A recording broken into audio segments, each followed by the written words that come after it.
ঘোড়ার গাড়িতে চড়ে রাজকীয় আয়োজনে বিদায় নিলেন মুমিনুন্নিসা কলেজের অধ্যক্ষ ডক্টর মালেকা বিলকিস। দুপুরে টাউন হল সড়কে দেখা যায় এই আবেগঘন দৃশ্য। শিক্ষক, শিক্ষার্থী ও কর্মকর্তা কর্মচারীদের ব্যতিক্রমী আয়োজনে ফুলের শুভেচ্ছায় সিক্ত হন প্রিয় অধ্যক্ষ। বিদায়বেলায় শিক্ষক শিক্ষার্থীরা বলেন, দায়িত্বশীলতা আর মমতায় তিনি ছিলেন একজন অভিভাবকের মতো। মুমিনুন্নিসা খাতুনের স্মৃতিফলক নির্মাণ, সিএনজি স্টেশন স্থানান্তর, কলেজের জন্য বাস সার্ভিস চালু সহ অনেক গুরুত্বপূর্ণ উদ্যোগ তিনি বাস্তবায়ন করে গেছেন।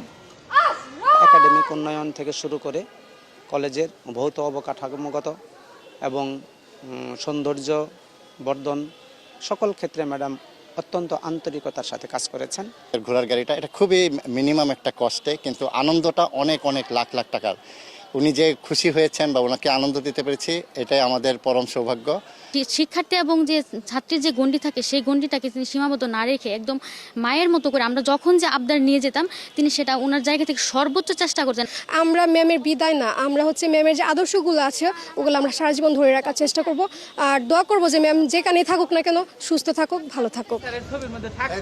বিদায়ী বক্তব্যে ডক্টর মালেকা বিলকিস বলেন, সহকর্মী ও শিক্ষার্থীদের ভালোবাসায় তার জীবনের সবচেয়ে বড় অর্জন। রাজকীয় এই বিদায় গর্বের আবার অশ্রুসিক্ত এক স্মৃতি হয়ে থাকবে বলে মনে করেন তিনি। আমার কাছে কিন্তু বিদায় হলেও আমার আনন্দময় সময়টা মনে হচ্ছে। বিগত 1 বছর সময় তো আমি আনন্দের সাথে কাটিয়েছি। আমার সহকর্মীরা আমাকে প্রতিটা কাজে এত হেল্প করেছেন। আমার শিক্ষার্থীরা আমার কথা শুনেছে, আহ্বান করেছে ক্লাসে আসার, ক্লাসে এসছে, রেগুলার ক্লাস হয়েছে, পরীক্ষা হয়েছে। আমার সহকর্মী অনেকগুলো কাজ 1 বছরে হয়েছে। সেই এতগুলো কাজ করা 1 বছরে সম্ভব ছিল না, কিন্তু আমার সহকর্মীদের অক্লান্ত পরিশ্রমে দিনরাত তারা পরিশ্রম করেছেন। তাদের প্রতি এই জন্য আমার কৃতজ্ঞতা।